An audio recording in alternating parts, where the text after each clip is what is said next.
Porque, pô, não adianta. Uma hora o risco Brasil vai te pegar. Se tá difícil para Raizen, se tá difícil para CSN, se tá difícil para as grandes empresas, imagine para dona de casa ou para o cara que levanta cedo, trabalha e entrou no financiamento. Então eu acho que é algo que a gente vai precisar começar a endereçar. As pessoas esquecem que o IPCA é uma cesta de consumo.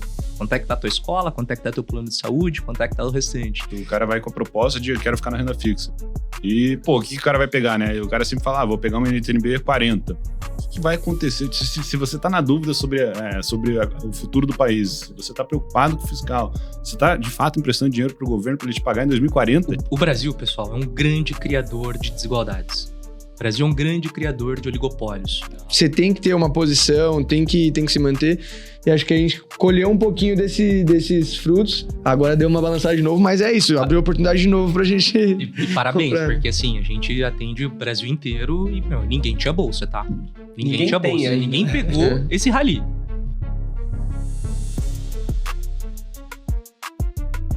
Fala pessoal, estamos de volta. Sejam bem-vindos aí a mais um episódio do EternaCast, nosso podcast que conecta histórias reais, muito aprendizado sobre mercado financeiro, empreendedorismo, esporte e muita coisa legal aqui que a gente tem para passar para vocês. Hoje, 2 convidados especiais. Igor, apresenta um pouquinho. É isso, né, Matheus? Então, um mercado bastante turbulento, a gente chegando próximo da eleição, a questão da inteligência artificial pegando cada vez mais, questão de endividamento dos países ganhando força. Então, hoje a gente acionou 2 especialistas aqui, o Ricardo e o Jaime, para tentar traduzir um pouco desse momento de mercado. Ricardo, Jaime, apresentem-se. Conta um pouquinho da história do Hub do investidor também pra gente, por gentileza. Boa. Obrigado, pessoal. Estamos super felizes aqui de bater esse papo com vocês. Eu sou um barretense, né? Interior de São Paulo. O pessoal não conhece a minha cidade, mas sabe que a festa do peão é grande, acontece. Estudei administração, depois fiz MBA no INSPER, trabalhamos ali na Ambev, mas nossa grande paixão sempre foi mesmo economia, mercado financeiro, investimentos. Conheci o Jaime em 2016, 17, mais ou menos, eu acho. Depois ele me corrige qualquer coisa. Mas a casa completou 6 anos, né? Então já temos aí uma jornada, um track record muito legal. Hoje a gente provavelmente é uma das principais casas de análise do Brasil, se não a maior. Tem um atendimento bastante grande a bancos, corretoras, gestoras, assessorias, family offices. E temos um prazer de poder atender vocês, clientes bastante especiais aí. Show. Boa, só para completar, prazer pessoal, boa tarde, bom dia para quem está vendo, né? Agradecemos também o convite. Eu sou o Jaime, eu sou curitibano, mas morei uma parte da vida ali no interior de São Paulo, onde eu conheci o Ricardo. A gente fundou o Hub do Investidor depois de sairmos da Ambev em 2020 e desde então a casa tem crescido bastante, com foco bem direcionado justamente a esse público que o Ricardo falou, então atendimento institucional, não é voltada para varejo, e estamos aqui para falar sobre o mercado turbulento aí que voltou a realizar, né, Igor? Não, boa, legal. E para introduzir também os nossos clientes aqui no bate-papo, né? O pessoal lá do Hub do Investidor auxilia a gente em várias das estruturas que a gente acaba levando para os nossos clientes, né? Então, quando a gente fala ali nas reuniões aos nossos clientes que não é só a equipe da Eterna, tem um time por trás, o pessoal do Hub do Investidor faz parte desse time por trás que ajuda bastante a gente em várias das tomadas de decisões. Total, né? Traz esse suporte, essa análise pra gente tomar as melhores decisões e passar para os clientes. É isso aí. Mas até já iniciando aí com vocês, se vocês puderem passar um pouquinho o que vocês estão enxergando aí do mercado globalmente, né? Tanto fora quanto aqui no Brasil. E até se vocês sentem que mudou um pouco a dinâmica ou não, de quando você vai investir hoje, você precisa olhar muito mais para política, geopolítica, ou não necessariamente? Como que vocês enxergam isso hoje? Boa, com certeza. O momento que a gente está vivendo hoje é talvez um momento único aí nos últimos 80 anos, né? Vamos falar depois do pós-guerra. No passado era simplesmente você comprar boas ações, sentar em cima, esperar. Você tinha uma globalização, você tinha uma estabilidade das coisas. E hoje a gente tem visto um acúmulo de incertezas não me recordo de um momento macro tão complexo como a gente está vivendo atualmente, né? Acho que para resumir assim de grandes formas para a turma entender. Existe um embate muito grande ali entre China e Estados Unidos. A China tentando ganhar um protagonismo global, né, se tornar uma hegemonia. Eles possuem sim essa ambição. E tem os Estados Unidos, que obviamente que está numa posição de não querer largar, né, a pole position ali, né? O poder de você emitir o dólar é um negócio extremamente poderoso. E aí, pô, você tem o agravante do Donald Trump, que é um presidente muito vocal, né? Ele é um cara que gosta da volatilidade, que adiciona uma pitada de ainda mais incerteza, né? Guerras, tarifas, várias coisas acontecendo ao mesmo tempo que tornam o ambiente macro, sem dúvida nenhuma, muito, muito desafiador. E aí acho que por isso que, pô, a alocação diversificada, uma alocação global bem balanceada, talvez seja um dos momentos mais importantes para você estar protegido desse jeito. Não, boa, bacana. Alguma coisa a complementar, Jaime? Acho que, né, você comentou curto prazo e longo prazo. Acho que no longo prazo, em essência, as coisas não mudam tanto no sentido de você ter alocação diversificada e comprar bons ativos. Mas curto prazo, com certeza, o peso macro está muito maior do que a gente viu anteriormente.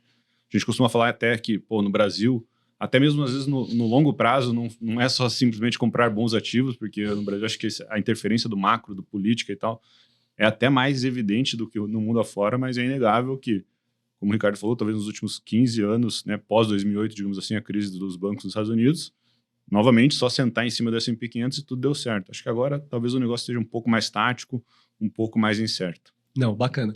E aqui, eu acho que a gente falou um pouco aqui de S&P, né, de Bolsa Americana, mas a gente que atende o cliente ali na ponta final, a gente vê muito a questão lá do home buys, né, do brasileiro que quer investir em Brasil. A gente brinca aqui de vez em quando, pô, o cara manda dinheiro lá para fora, vamos dolarizar, aí a primeira coisa que o cliente, né, sugere na ponta final é assim, pô, e se a gente pegar uma renda fixa de Itaú, uma renda fixa de Bradesco, uma renda fixa de Mercado Livre, ou seja, empresas brasileiras. Então, esse home buys do brasileiro sentiu o conforto de estar investindo, mesmo quando ele tem a sensação de estar diversificando internacionalmente em empresas brasileiras, acaba acontecendo bastante, né?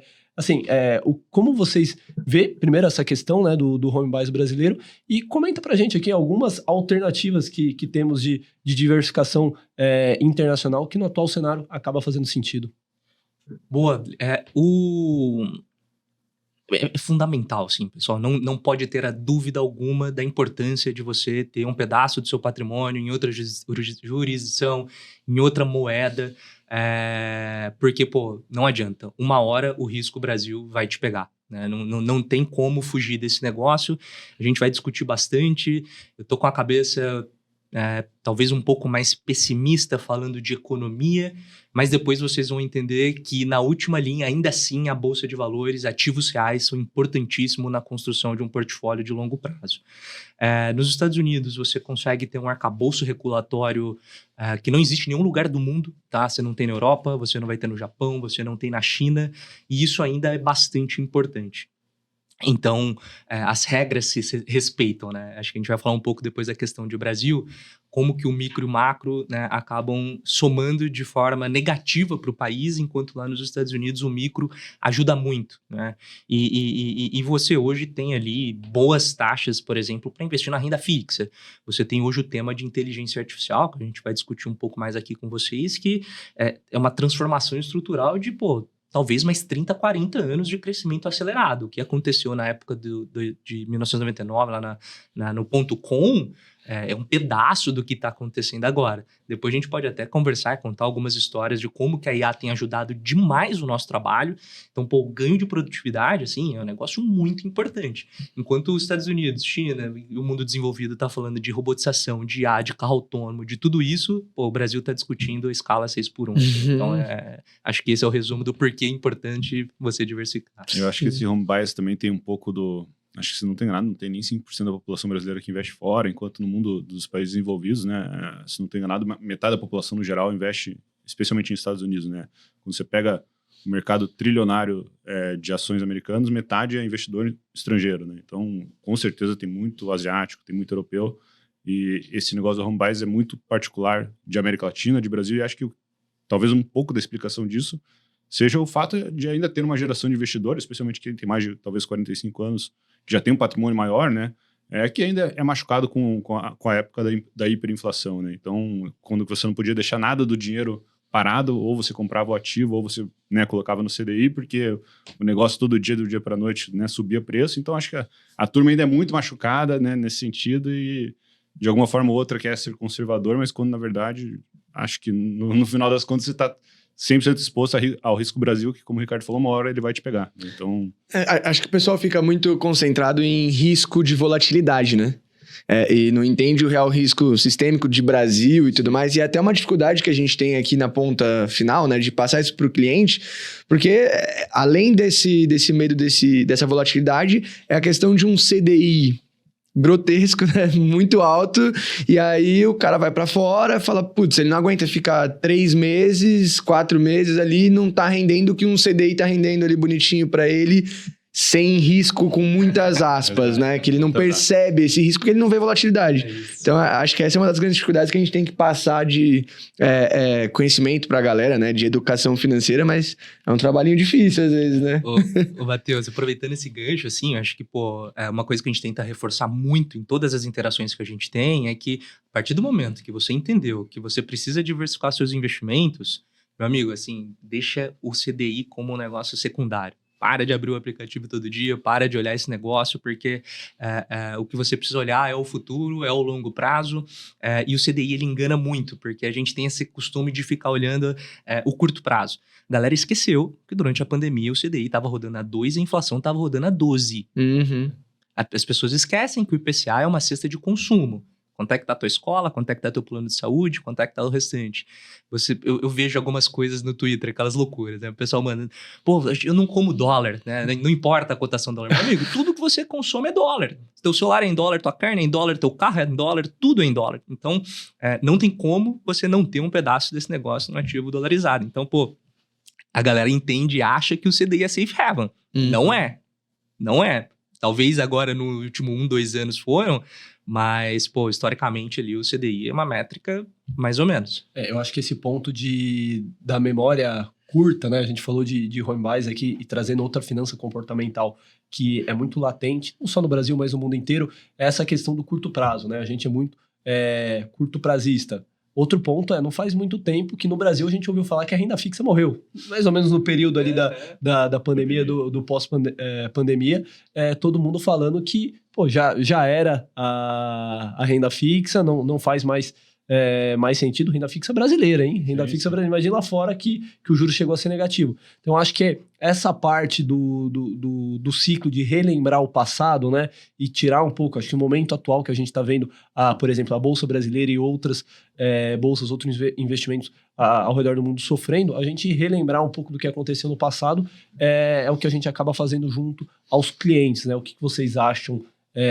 em relação a isso, do ciclo histórico das coisas? Eu acho que, no final das contas, que o investidor vai continuar tendo memória curta.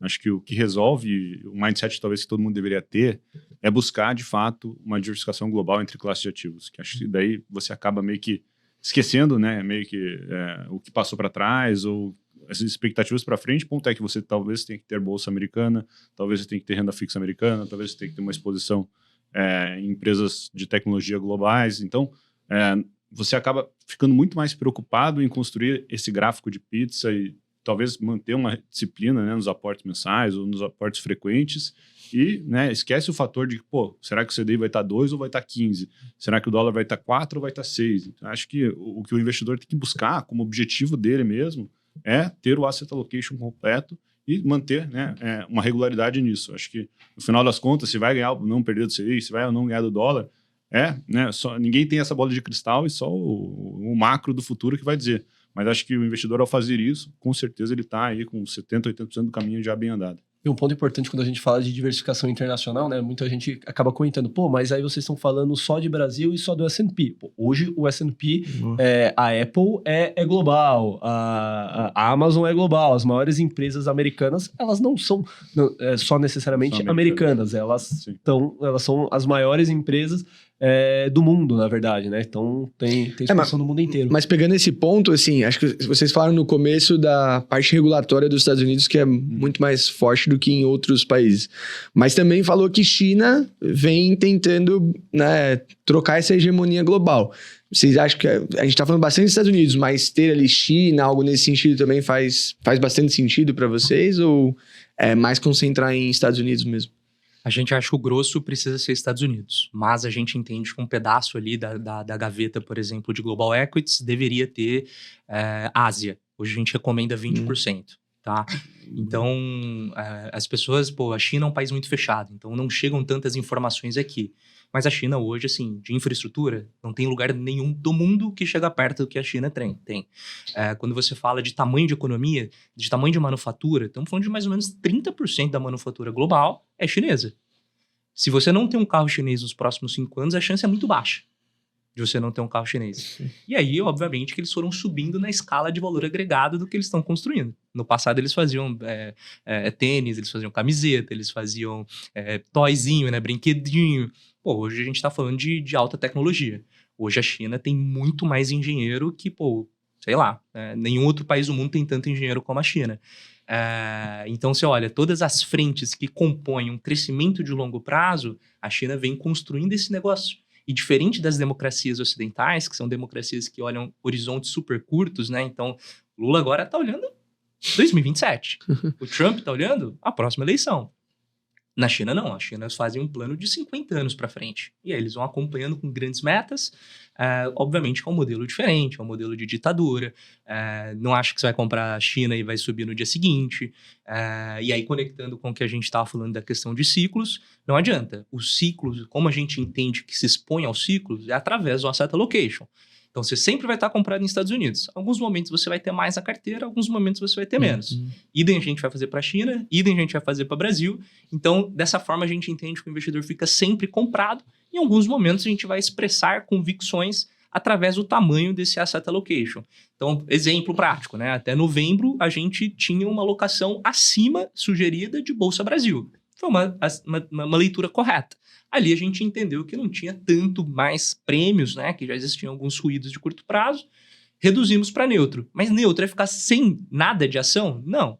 Talvez em vez de você tinha 12,5 da tua carteira, você cair para 10, para 8, né? Então, dessa forma, a tua tomada de decisão ela fica muito mais racional.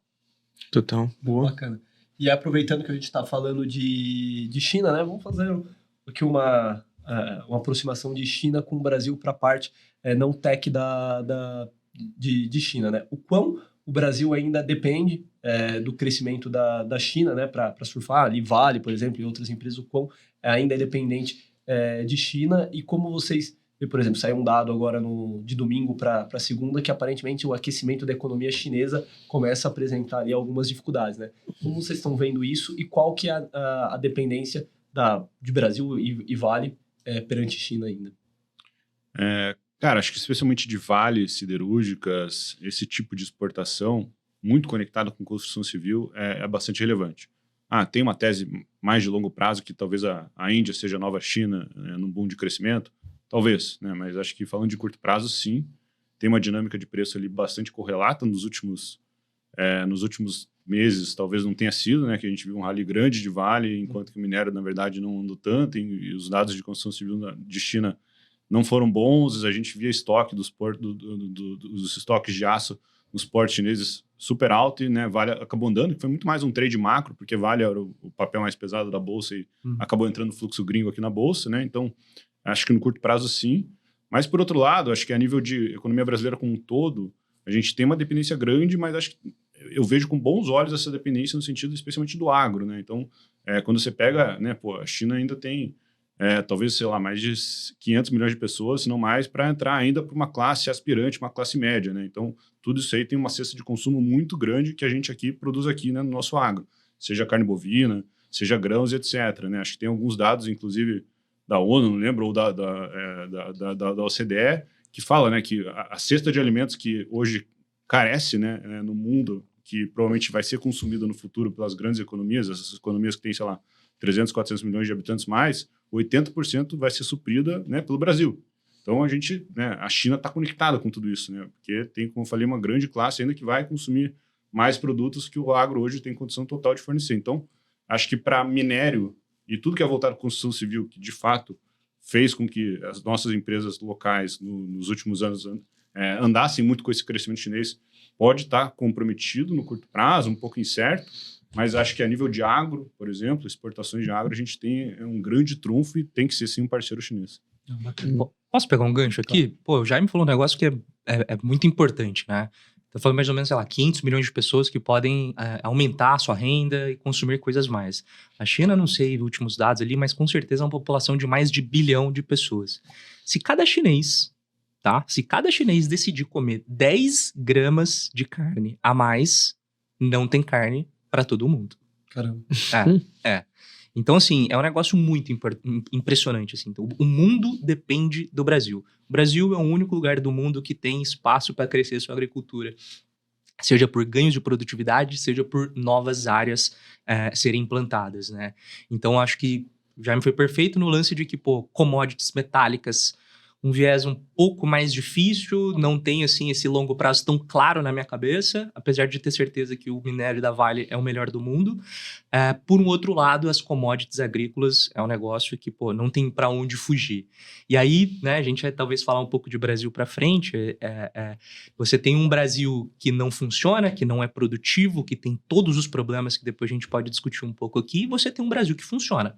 O Brasil das commodities é um Brasil que funciona. Se alguém aqui já teve a oportunidade de ir para Goiás e para Mato Grosso, o que está acontecendo nessas regiões, pessoal, assim, é inacreditável.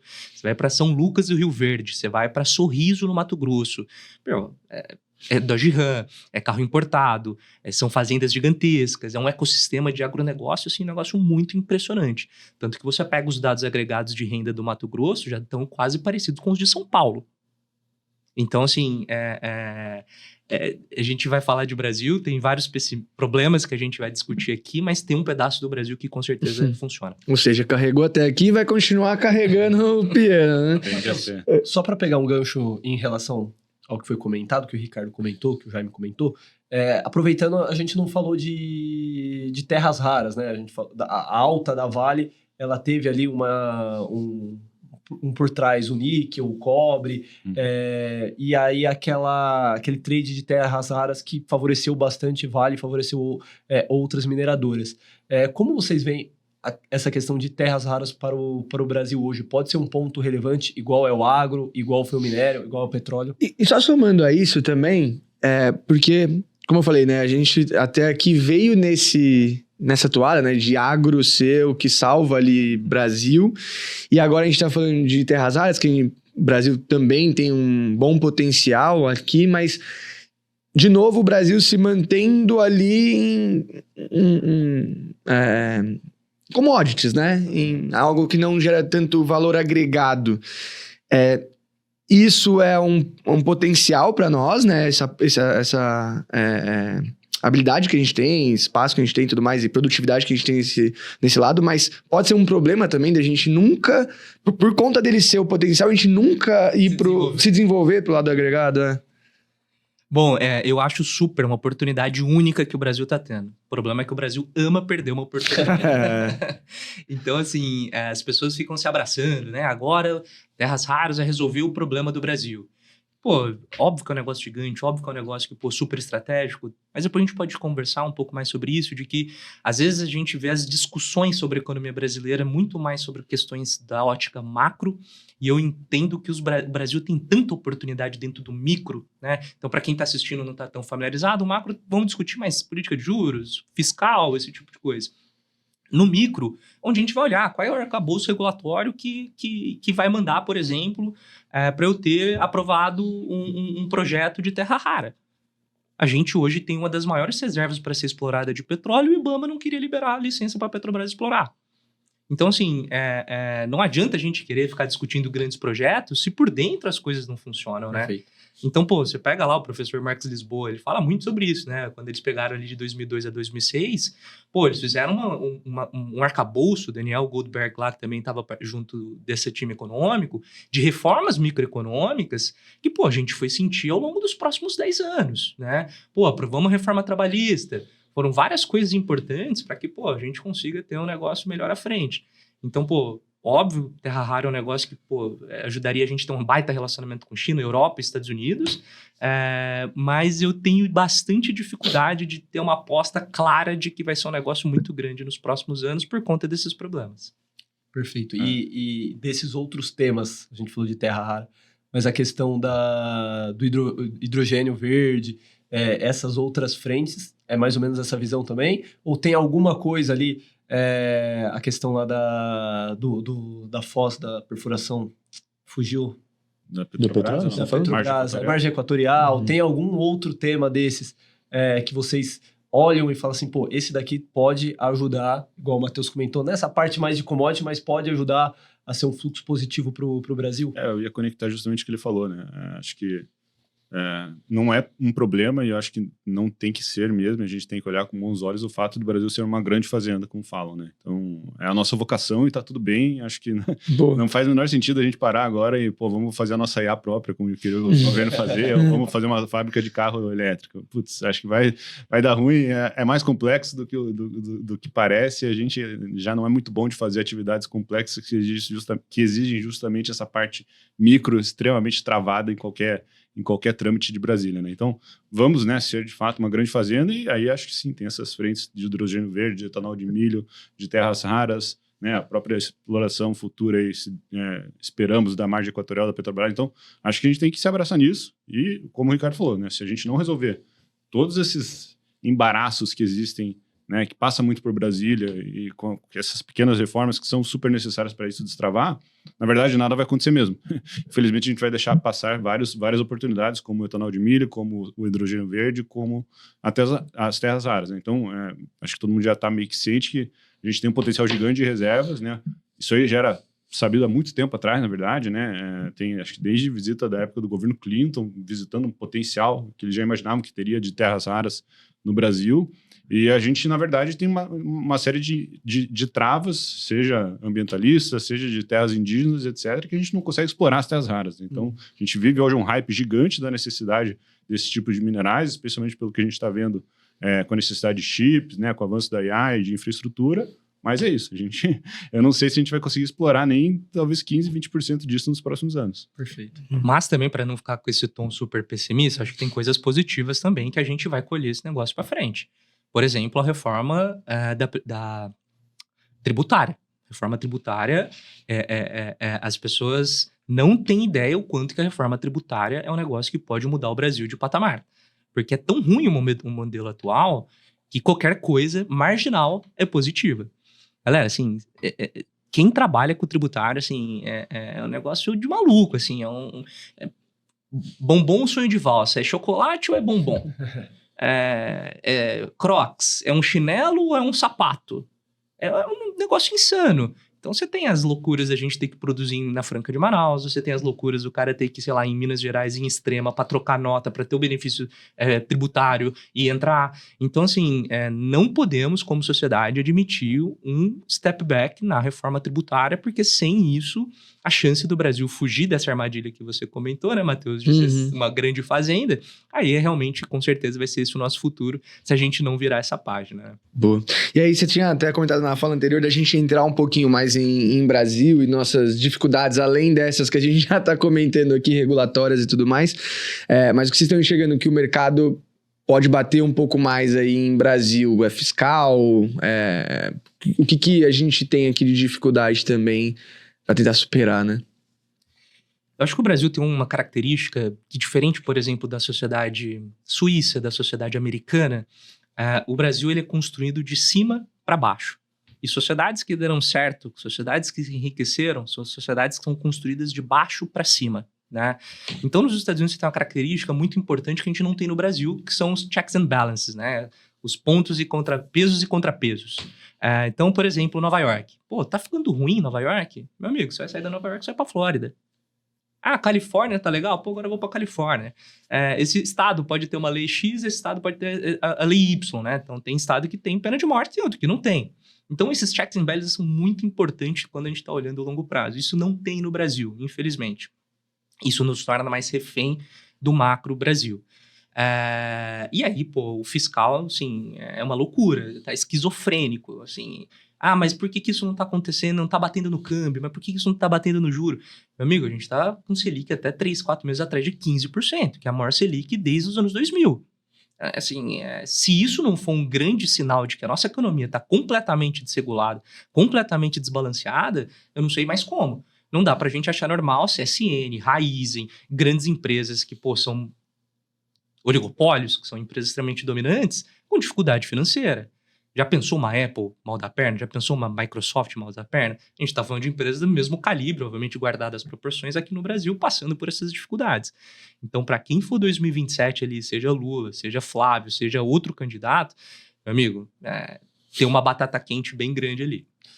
Não, e eu acho que alguns dados que começam a sair também do endividamento da população, né, da pessoa física, eu acho que também é bastante preocupante, né? São pontos, se tá difícil para a Raizen, se tá difícil para a CSN, se tá difícil para as grandes empresas, imagine para a dona de casa, pro cara que levanta cedo, trabalha e entrou no financiamento. Então, eu acho que é algo que a gente vai precisar começar a endereçar, né? Boa. E não, eu ia trocar, eu ia trocar pergunta se você quiser complementar. Eu ia falar o seguinte, que, pô, no fim, que beleza, tem todos os problemas que a gente comentou. Macro Brasil é difícil, você tem esses problemas todos, mas na última linha, pô, é mais fácil você ser sócio do Setúbal, você ser sócio do Benchimol, você ser sócio do Esteves, ou você tá todo mundo com medo, aí vai fazer o quê? Vai ser sócio do Lula? Vai, todo mundo agora, então beleza, eu tô com medo do risco Brasil. O que eu faço? Compro Tesouro Selic. Põe todo o dinheiro dele no Tesouro Selic. E aí acho que você já até antecipou, porque eu falo, bom, dito tudo isso, por que ter Bolsa Brasileira, né? E assim, a gente tem muita discussão no mercado, gente que acha que tá barato, gente que acha que é reflexo estrutural. O que vocês acham? Tá barato? E por que ter Bolsa, então, dado tudo isso que a gente comentou aqui? Acho que até antes de entrar, né, no porquê ter bolsa, o lado bom de tudo isso também, né, tentando achar um lado positivo, é que a solução não é difícil. Todo mundo sabe disso, a gente viu o governo Temer em 2 anos ajudar muito, né, essa questão fiscal, porque obviamente era um governo impopular que não tinha, né, pretensão de se reeleger, porque, né, não foi posto ali. Em questão de 2, 3 reformas aprovadas, a gente conseguiu surfar uma nova onda de crescimento permitido pelo teto de gastos e dentre outras medidas. Então, a gente sabe, né, você não precisa cavucar muito ali na conta do déficit primário, déficit fiscal, para saber que, pô, talvez, sei lá, coisa de economizar 100 a 200 bilhões nos próximos 3 anos, a gente já ajusta um pouco o fiscal e vai ser muito rápido para o mercado reprecificar a curva de juros futura e, por consequência, a gente acelerar cortes de juros, etc. Obviamente que a gente sabe que o grande problema de tudo isso mora lá em Brasília e são, né, as pautas eleitoreiras, etc. Mas a gente, né, chega praticamente num ponto de inflexão. Né? 2027 não vai ter o que fazer. Ou resolve, né, que daí, mesmo pensando talvez num pior cenário, pensando na cabeça de mercado, né, um governo mais populista de esquerda que normalmente não olha muito para o fiscal, continue lá. Será que nem mesmo quem estiver lá vai deixar o negócio quebrar? Porque acho que vai estar muito preto no branco, né? Então a gente fica nessas dúvidas. Então, tipo, pensando numa visão mais meio que imparcial, cara, acho difícil que em 2027 a gente não tenha qualquer tipo de ajuste.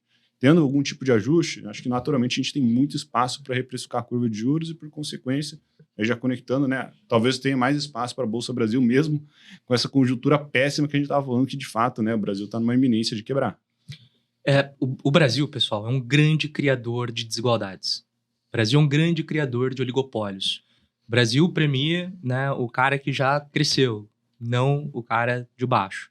Então, por isso, o Igor foi perfeito, né? Se tá difícil para essas grandes empresas, imagina para o pequeno comércio, o pequeno empresário. E justamente por conta dessa característica da gente premiar a desigualdade, a Bolsa é uma alocação importante no Brasil. Como eu disse, né, o setor financeiro, setor super forte, você tem vários outros setores ali na Bolsa que são muito mais fáceis de você conseguir fazer um repasse de preço, de você ter um acompanhamento da inflação, do que você estar comprado no título público. Não tem como você não... Eu costumo brincar que é o seguinte, não existe nenhum patrimônio no mundo, seja no Brasil, seja na Argentina, seja nos Estados Unidos, que não passe por ativos reais. Então, ativos reais... imóveis, ações e por aí vai. Mas as pessoas gostam de se abraçar na questão de não vai ter volatilidade, vou querer um título público, o Selic é alta, Brasil é muito difícil, eu só vou investir agora na bolsa depois que sair esse governo. A gente vê isso direto, tá? Direto. Porque e aí também, quanto mais tempo acho que a gente passa aqui no mercado, mais a gente dá valor à questão do psicológico. Às vezes as pessoas querem fazer um curso de valuation, as pessoas querem aprender pra caramba sobre economia, mas na última linha, se não tiver o psicológico muito certo ali, muito calibrado, decisões erradas com certeza vão acontecer. Seja de vender quando caiu, seja de não comprar quando você tem uma bela oportunidade. Acho que tem um estudo bem bacana que aparece, que mostra que países como a Argentina, como a Turquia, que vivenciaram ali problemas muito mais graves do que o Brasil está vivenciando, né, que foram para um caminho de não ajustar a rota e desceram o precipício, esses países, os ativos reais performaram bem. Então, os ativos reais conseguiram proteger. E aí, toda reunião que eu tenho com um cliente que vem com essa preocupação de dizer, pô, mas aqui a gente vai ter uma reeleição do Lula, vai ser mais 4 anos de Lula e tudo vai pro buraco. Eu trago sempre esse cenário mais grave, o cenário de Argentina, o cenário de Turquia. Evidentemente, o país sofre, a gente tem muita volatilidade, mas no final do dia, no final das contas, esses ativos reais, eles saem mais forte, né?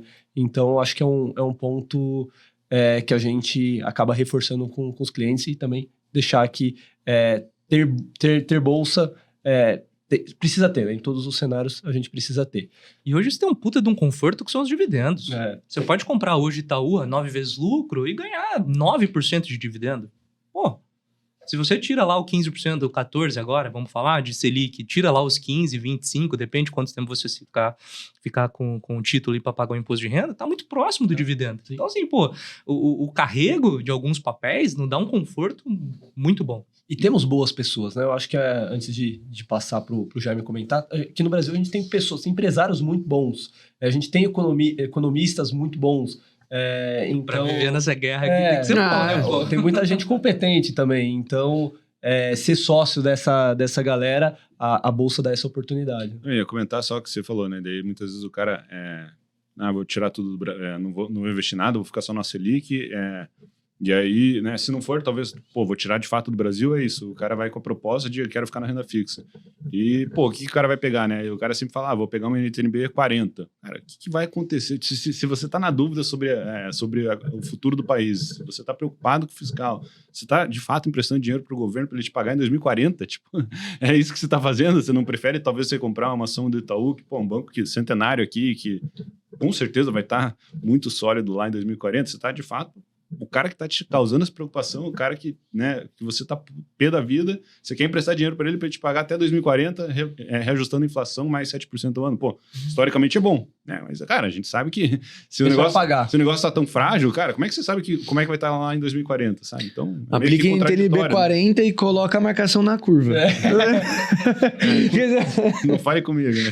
Quando não, você falou do NTNB, quando não, o cliente quer um banco médio ali, porque ele tem o FGC. Tem FGC por trás. A segurança da FGC, que acontece bastante também. Então, tentar trazer aqui nesse bate-papo que a volatilidade, o Matheus comentou sobre isso, a volatilidade ela não é a única expressão de risco que acontece. Então, a gente tem inúmeros outros riscos e ter um assessor, ter alguém por trás para auxiliar nessa questão é sempre muito importante. É bom que a gente tá vendo um pouco disso agora, né? Acho que infelizmente a gente tá vendo, mas esses riscos de crédito que vem acontecendo, né? E a pessoa às vezes tá lá na renda fixa e é isso.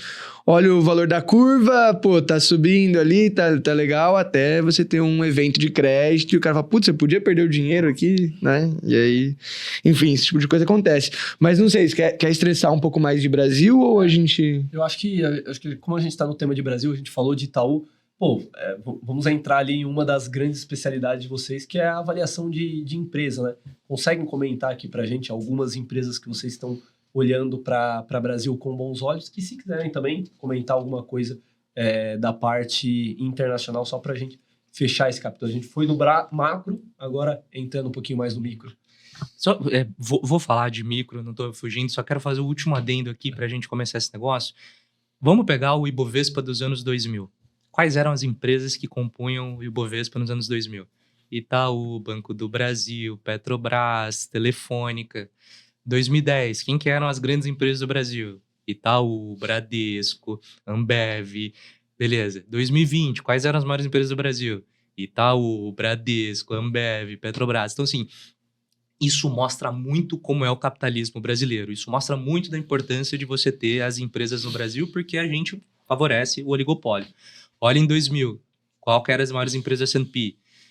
Exxon, empresas de petróleo mais bancos. Vai para 2010, já começa a ter um pouco mais de tech. Vai para 2020, você tem lá 30% do S&P é tecnologia. Então, pô, tudo isso é importante porque você consegue acompanhar o capitalismo de verdade através dessas empresas. Sobre empresas no Brasil, eu vou falar de uma aqui, depois o Jaime pega outra, mas um dos casos que eu estou mais animados é com o Nubank. Acho que essa queda atual é uma baita de uma janela de exposição. Por quê? Nubank, o pessoal costuma... mas o Nubank negocia com o dobro do múltiplo de Itaú. Amigo, você está comparando banana com maçã. Não olhe para Nubank como você olha para Itaú, para Bradesco e para Banco do Brasil. Nubank vai crescer nos próximos 3, 4 anos 40%, 45% o lucro por ação. Então, quando você está pagando hoje no Nubank na tela 16 vezes o lucro, você tem que ajustar isso para o crescimento que ele vai ter à frente. E Nubank é uma plataforma global, né? Diferente de outras empresas na B3 que tem atuação majoritariamente no Brasil. E Nubank tem track record, Nubank tem um playbook muito bem definido. Hoje, das 3 operações fora do Brasil, o Nubank ainda só não conseguiu break-even, né? Só não conseguiu atingir lá o nível de lucro na Colômbia ainda. Quando você vai para o México já é uma operação superavitária. Quando você olha a entrada agora nos Estados Unidos, nenhum modelo no sell side embute Estados Unidos nos preços. Ou seja, né, a gente está falando de um mercado de 1 trilhão de receitas por ano, que é o mercado americano financeiro. Se a gente falar que o Nubank vai pegar 1% desse negócio, a gente está falando que metade do lucro do Nubank começa a vir dos Estados Unidos. Caramba. É muito brutal. E o custo de servir do Nubank é infinitamente menor. O Nubank trabalha com ROI de 30%. O Banco do Brasil está rodando com ROI de 12, 13%.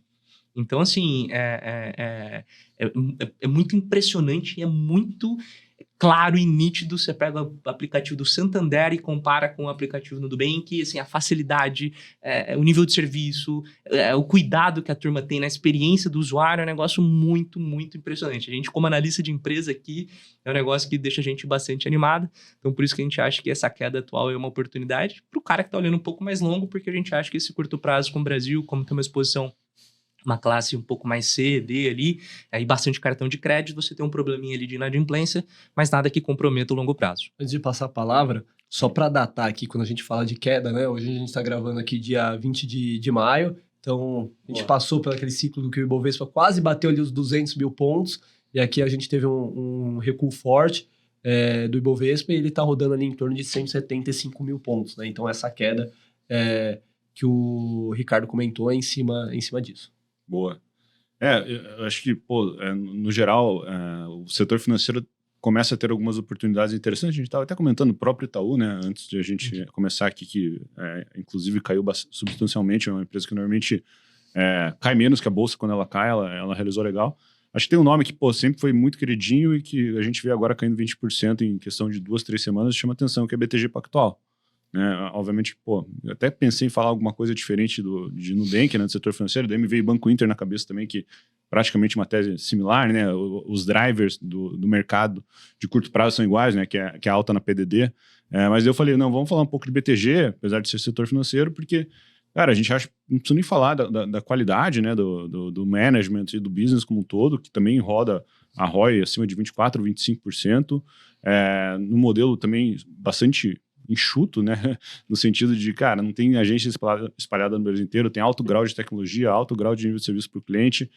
A gente gosta de BTG Pactual porque ele consegue ser um pouco anticíclico, porque ele tem basicamente 5 grandes vertentes de negócio que ele navega bem em todas, e ao longo desses últimos anos ele conseguiu dar peso para todas, né? Então acho que se você pegar o Wealth Management, o IB, o PJ, o Corporate, né, o crédito para PJ, o varejo deles, etc., são todas... Hoje, cada frente basicamente responde por 20% do negócio, né? No passado recente não era nada próximo disso. Para pensar, o BTG Pactual Digital, quando ele começou a entrar no varejo mesmo, é coisa de, sei lá, 4, 5 anos atrás. E o pessoal consegue, tudo que eles normalmente fazem, né, se propõem a fazer, eles entregam com um nível de excelência muito alto. Por um bom tempo, a gente, né, nos últimos, talvez 2 anos, cara, BTG talvez um pouco mais caro, né, pô, não sei até que ponto, quando o múltiplo preço-lucro lá do BTG negociando a 18, próximo a 20 vezes lucro, não sei se, né, faz sentido você comprar uma empresa a 20 vezes lucro no Brasil, e muita gente se questionando até onde que os caras conseguem crescer, até onde vai o ROI desses caras, né, porque parece que está cada vez mais próximo do limite. Acho que não, mas agora com a realização e, pô, a gente já vendo uma proximidade de 10 vezes lucro para a BTG Pactual, pô, sinceramente, às vezes o cara que estava querendo ser sócio, mas, cara, tava sempre no high, acho que apareceu a janela de oportunidade de exposição. Então, pra gente é um baita nome pro momento. Todos falam muito bem, né, do time do BTG, assim, no mercado. Mas eu acho que também tem, por exemplo, várias outras no setor. Já me falou do Inter. Uma que também o mercado deixou de lado é a própria XP. Pô, a XP tem conseguido fazer coisas muito legais. Melhorou muito o nível de serviço, colocou grandes tecnologias por trás, o banco tem crescido de forma bastante rápida e hoje nas nossas contas XP negocia 7,5 vezes o lucro.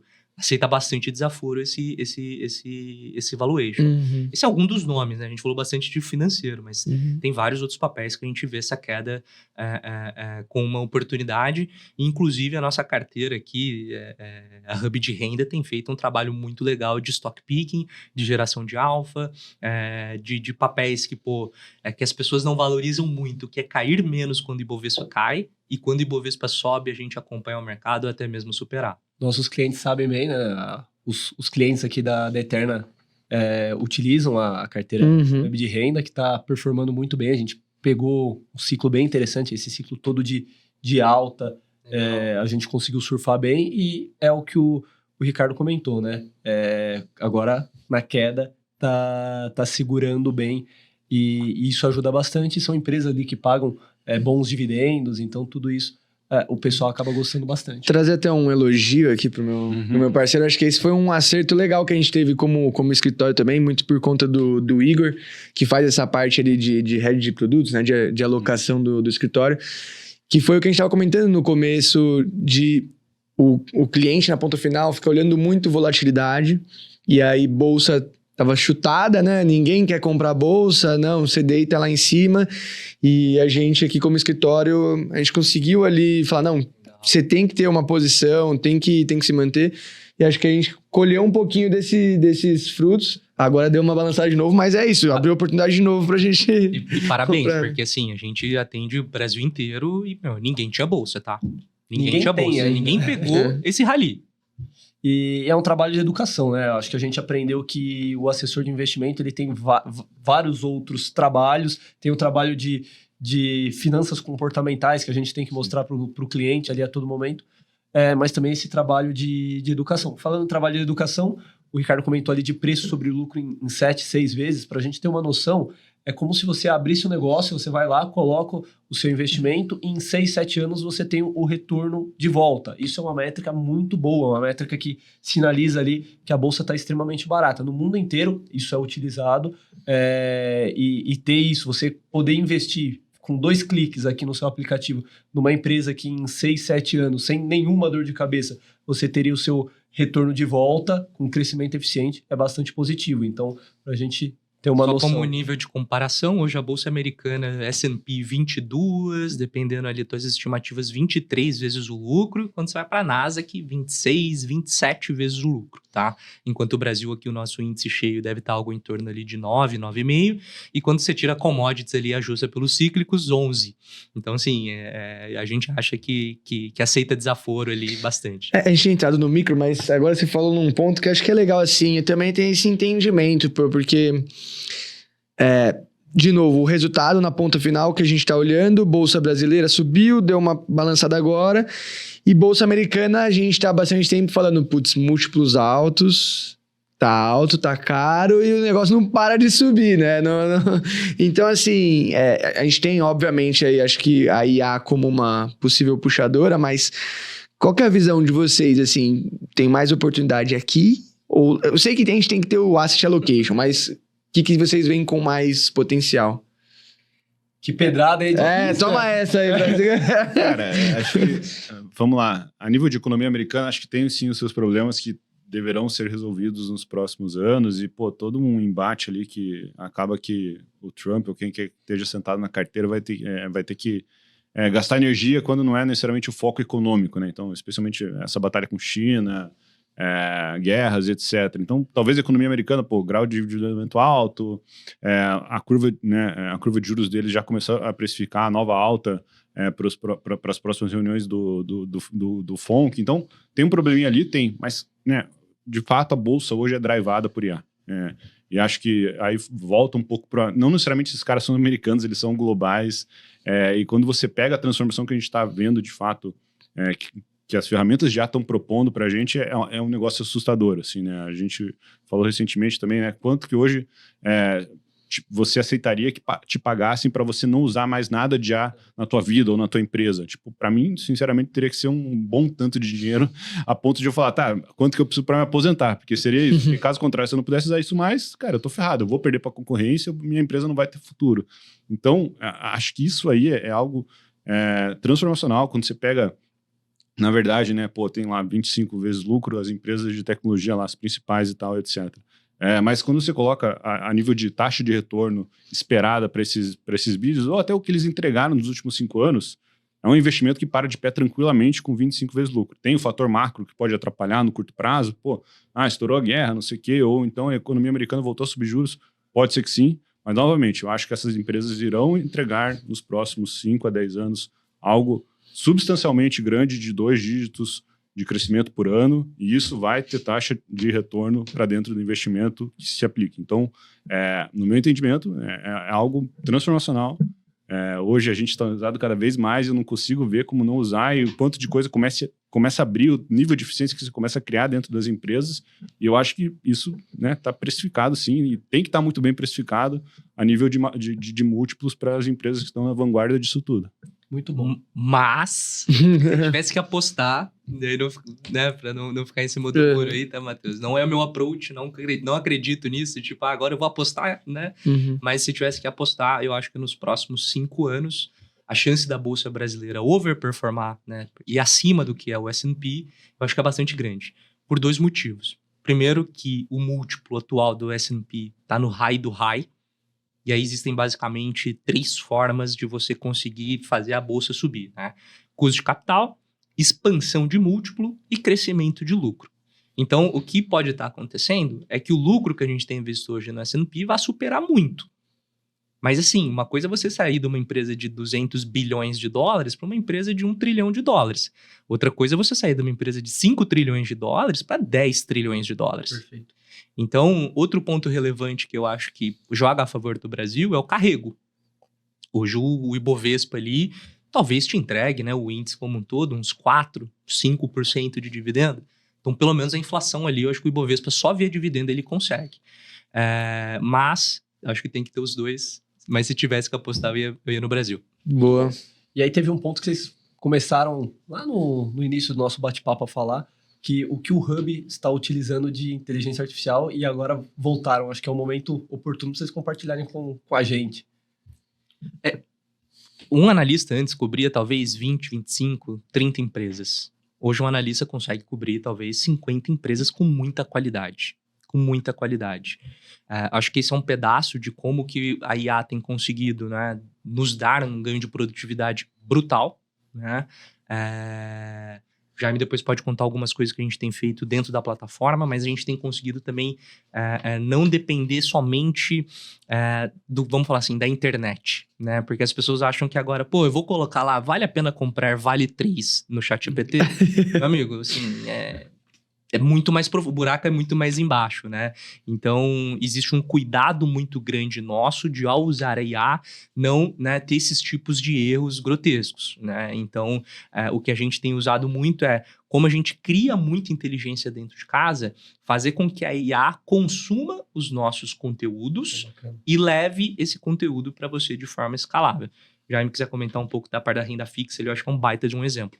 Cara, acho que a gente tem usado, antes de entrar até nesse ponto mais de tecnologia mesmo aplicada dentro, a gente tem também uma série de agentes que rodam atividades mais cotidianas do business, desde alguns tipos de relatórios mais simples até atividades rotineiras administrativas, como talvez vocês também tenham oportunidade na Eterno ou qualquer outra empresa do Brasil. Então a gente tem a IA também implementada para algo extra investimento. E aí, como o Ricardo falou, né, tipo, a gente tem soluções dentro da plataforma, especialmente hoje voltada para renda fixa, agora também voltada para ETFs, e a gente vai, né, como plano de empresa, colocando IA em todos os módulos que a gente tem dentro da plataforma, mas é meio que dar para IA a nossa cara, né? Então a gente hoje está usando, por exemplo, APIs e soluções da Anthropic, do Cloud, já usamos o ChatGPT, e dependendo do que for o melhor, amanhã a gente vai migrar, mas o ponto né, a essência é que a IA precisa ter um prompt próprio, né, desenvolvido dentro do nosso back-end, dos nossos códigos, em que a gente molde ela para falar, eu quero que você utilize a inteligência que os nossos analistas estão criando em parceria com os agentes que você tem aí disponível para a gente. Então, por exemplo, quando a gente está rodando uma análise de crédito lá de Minerva, estamos fazendo relatório, tem agente que está lendo todas as DFs e ele já sabe o que a gente gosta de olhar e qual que é o ajuste que precisa ser feito no balanço de Minerva, porque o nosso analista já contou para a IA, etc. Beleza. Né, a gente gerou um conhecimento interessante, seja via IA, seja via analista, do case de Minerva para crédito. Na solução que a gente tem dentro da plataforma, quando é para sugerir uma troca de carteira, quando é para sugerir um título de Minerva, a IA vai te entregar o que a gente colocou na ponta como relatório, que foi a opinião final do analista. Né? Então, desde o nosso rating próprio, desde a nossa recomendação, ela vai olhar dentro de casa, que a gente costuma falar, né? As recomendações do Hub do Investidor. Não quero nem que se olhe para fora, ou você pode olhar para fora só para contextualizar o que está acontecendo com Minerva. Tem alguma notícia recente, qual que é o contexto de operação de Minerva.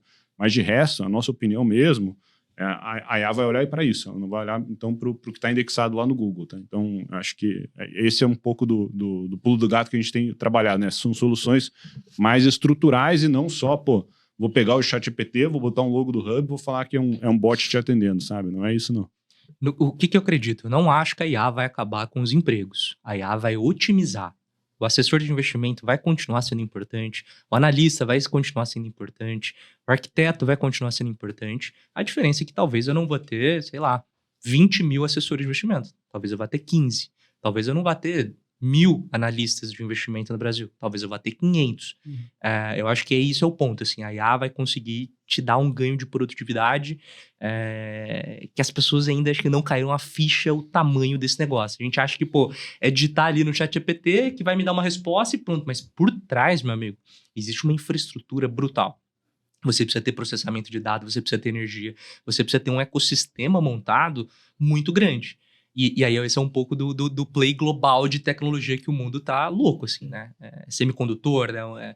São níveis de discussões que infelizmente não chegam aqui, mas que, sem dúvida nenhuma, se chegar um pedaço no Brasil, é a chance que a gente tem de ganhar produtividade. Não, perfeito. E aí, para pegar o gancho, né? Eu acho que é um pouco disso também que a gente acaba usando lá na Eterna, né? Porque hoje, a quantidade de informações e a quantidade ali de estudos que lá na área de produtos a gente consegue rodar, era inviável anteriormente, porque, para ter uma estrutura dentro de um escritório ficaria caro.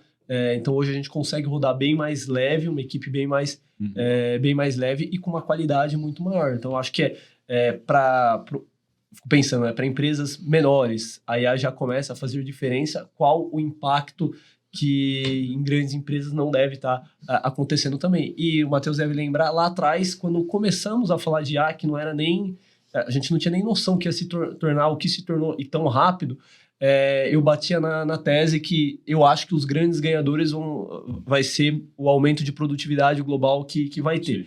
Acho que isso não aconteceu ainda, a gente não vê esse aumento de produtividade em números, mas eu sigo com essa tese. Eu acho que no final do dia, talvez o grande ganhador de IA... Vai ser uma empresa, outra, né? Vai ser ali a parte global. Talvez seja uma Coca-Cola com uma melhor eficiência, assim... por diante, o exemplo da Coca-Cola, assim, veio na minha cabeça, tá?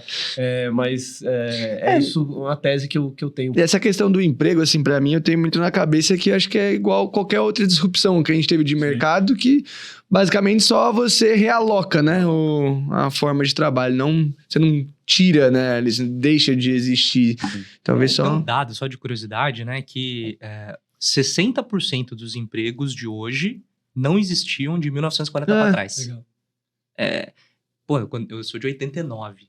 Não existia influenciador, não existia o cara que faz corte de podcast, não existia o cara editor de vídeo, não existia o influencer, não existia todas essas figuras. Uhum. E vai continuar essa evolução, não Exato. tenho dúvida. Não, Então. bacana. Acho que a gente tá indo pra reta Eu final, ia né? fazer uma cabeluda fora do script. Não, boa. Mas você faz, mas assim, veio nesse tema que a gente entrou aqui de IA, me veio já várias perguntas também em relação ao impacto disso de inflação, o impacto mais macro, mas a gente vai ter que guardar. Vai ter que fazer um parte 2 também, que agora eu tô olhando o tempo. Próximo podcast, então é bom que já fique. Será que, bom, eu vou fazer porque agora eu já provoquei, senão... Você vai ter que fazer. Assim, por que Hub do Investidor? Por que utilizar a carteira de vocês e não um fundo de investimento de ações, por exemplo?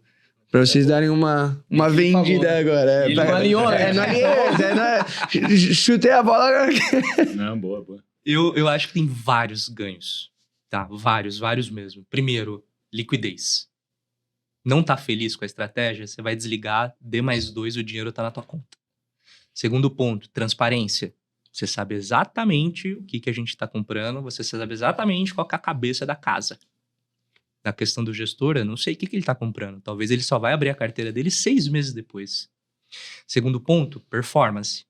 A nossa carteira não cobra a performance do cliente. As pessoas subestimam o impacto de longo prazo dos 20%. É muito alto.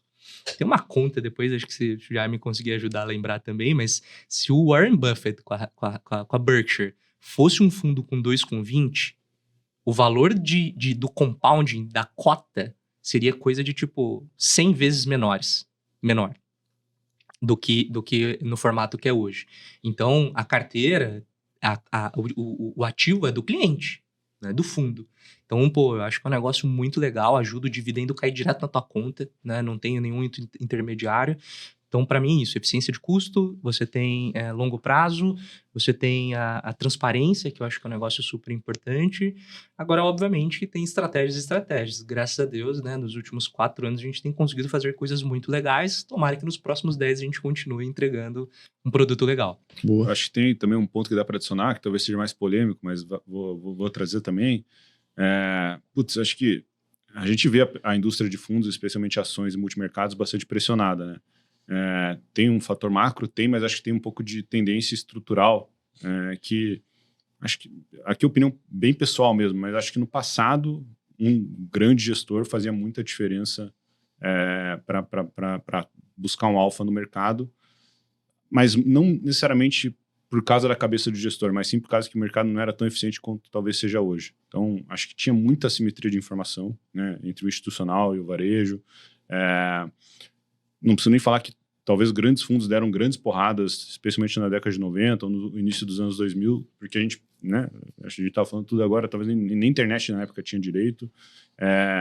Hoje, sinceramente, a gente não consegue ver essa grande geração de alfa, com raros os nomes, talvez quando a gente está falando de fundo de ação, aqui a gente vai falar cinco nomes nos últimos 10 anos, porque, de fato, né, hoje não tem mais... O mercado está eficiente, o mercado é muito... Essa simetria ali da informação.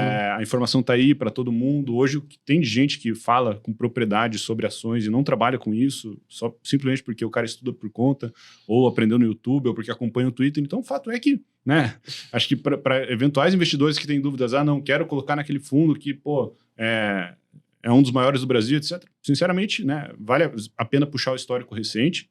E não estou nem falando de pegar 2 anos, pega 5 anos, pega 8 anos. Às vezes não vai ter tanta geração de alfa quando você coloca o líquido na Ultimania. Não preciso nem falar. E acho que é muito por causa disso. No final das contas, você tem que procurar soluções extremamente eficientes. Então, a carteira automatizada é eficiente, os ETFs são eficientes. Quase que o Smart Beta, como a gente fala, né? A nossa carteira é quase que um Smart Beta também, porque ela tem um bom tanto indexada dentro dela. Acho que no final das contas é isso, né? A eficiência... Hoje está over, né, a possível cabeça de alguém por trás, porque hoje o mercado ele é muito mais eficiente do que era no passado. Boa. Perfeito. Boa, agora para o bate-pronto. Bora. Então, todo gravação nossa, no final, a gente tem aquele bate-pronto, né? São perguntas que a gente faz com uma resposta bem rápida mesmo, de encerramento. Boa. Começa? Eu começo? Boa. Você falou já o nome? Não falei. É o call rápido? Call rápido, é isso. Os primeiros eram Fala alguns nomes aí. Ah, bicho, agora sim, de bate-pronto você quer me... Não dá, não lembro. Cada gravação tem um nome diferente, né? Uhum. Não é o mesmo. Eu faço... Os dois respondem ou melhor um cada? Acho que um cada. Um cada? Então, beleza. Eu faço pro Ricardo, você faz pro Jaime, então. E aí também, se um quiser Complementar, roubar a pergunta do outro, fica à Boa. vontade. Então, bora. Um ativo que o mercado inteiro ama hoje e você desconfia. Nossa. Também Dá pra roubar. difícil puxar, assim, né? Polêmica é assim. Tem uma... Tá bate-pronto aí? Tem algumas coisas aqui. Não pode pegar. Quer ir pensando em quiser passa pra próxima? Tá bom, Vou passar pode mais ser. um consenso de mercado que te incomoda. Cara, tem... Vou falar um aqui, depois se quiser falar, pode falar outro. No momento, eu ia falar Petrobras, cara. Existe uma tese por trás que Petrobras pode ter alguns problemas no futuro a nível pô, não preciso nem falar, né? Política, isso pega muito e tem avançado, sim, as pautas de Petrobras a nível de capex, uns capex um pouco estranhos, e a gente não sabe o dia de amanhã, pós-2027. Petrobras, historicamente, foi um instrumento, sim, de político errado. Pô, a gente tem uma pressão gigante hoje com gasolina a R$7, né? E Petrobras ainda absorvendo parte disso, já refletiu um pouco no balanço agora do primeiro tri. No segundo tri vai ser... Tô bem curioso para ver, que ela tá vendendo Brent, sim, a $100, mas, né, o quanto que ela tá segurando a gasolina e quanto que isso vai ferrar um pouco o resultado, provavelmente vai ser substancial. Tem gente que fala que na margem de 20% a 30% da geração de caixa, então isso é bastante coisa. Então, daí talvez Petrobras não deveria estar precificada aí se você cortar 30% da geração de caixa futura. Política de dividendo, historicamente também Petrobras entregou muito por causa de dividendo. Política de dividendo já está bem clara que não vai acontecer como aconteceu no passado, então vai. Não acho que Petrobras vai dar uma grande decepção amanhã, mas não sei, é uma tese que hoje o mercado precifica no high do high, é o que está sustentando a bolsa por um bom tempo e não sei, pode ser que tenha uma novidade ali. Boa. Qual foi a opinião mais cara ali, que deu um maior prejuízo que vocês já tiveram no portfólio? Pode ser na carteira da Hub Renda. Lembrei de uma boa. Açaí a gente entrou pequeno, era 5% da carteira. A gente continua achando muito barato, mas aí é um pouco daquelas questões regulatórias de Brasil, né? O GPA apareceu ali com uma conta tributária para açaí. Então, sei lá, o papel estava negociando a R$10,50, veio reto para R$7,50 quando teve o impacto da notícia lá, que o pessoal estava muito preocupado com a questão tributária. Aquilo ia entrar um passivo, ia precisar provisionar, ia consumir caixa no momento que a empresa estava desalavancando. Então, açaí é quando você está certo no micro, mas o macro te pega. Boa. E agora o inverso. Qual foi uma posição que deu bastante certo? Deu um bom dinheiro. Acho que BR Partners foi uma baita porrada. BR Partners, a gente começou a montar a posição, acho que estava R$11, e a gente entregou ali para trocar a posição por Nubank aos R$20. Eu não acredito em comprar fundo e vender topo, mas essa, na sorte, foi mais ou menos isso. Foi uma boa. Qual foi a tese mais contrassenso que acabou se mostrando certa?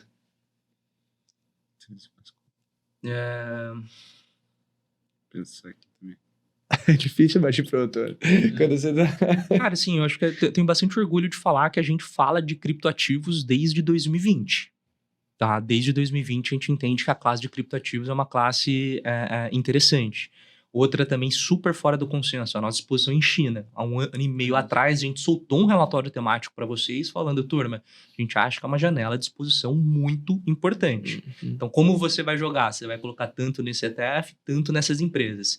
E, pô, foi super legal, praticamente dobrou. Essa a gente pegou um pouquinho, difícil você ir com a mão cheia, mas você tem que pegar um pouquinho. E agora, para fechar, complete a frase. No mercado, quem sobrevive no longo prazo é quem? É responsável. Aloca de forma diversificada. Boa. Por aí. É isso. É isso, entregamos mais um. Pô, obrigado aí, Ricardo. Obrigado, Jaime, pela presença, por toda a exposição que vocês fizeram. Acho que agregou bastante para quem vai ouvir, né? Para quem nos acompanha. A gente tem um presentinho aí para todo convidado. Legal, pô, Obrigado, galera. Obrigadão. Obrigado. Valeu. Show de bola. Show. E, pô, obrigado pela parceria Parabéns também. pelo evento, e obrigado, a gente também gosta muito, né, Gente, de trabalhar uma com honra. vocês. Ah. Vem com a gente sempre, que a gente está super à disposição para vocês, essa parceria para durar mais muitos e muitos anos. Que legal, a gente fica feliz, né? E feliz de ter a parceria novamente. E quem quiser acompanhar a gente, Eterna Capital Oficial, né? No Instagram, no Spotify. É também Eterna Capital Oficial? EternaCast. E, enfim, Instagram, Spotify, acompanha a gente. Tem alguma palavra final? É isso, agradecer o pessoal pela parceria, por tudo ali. Pô, a gente manda o WhatsApp, eles respondem muito rápido.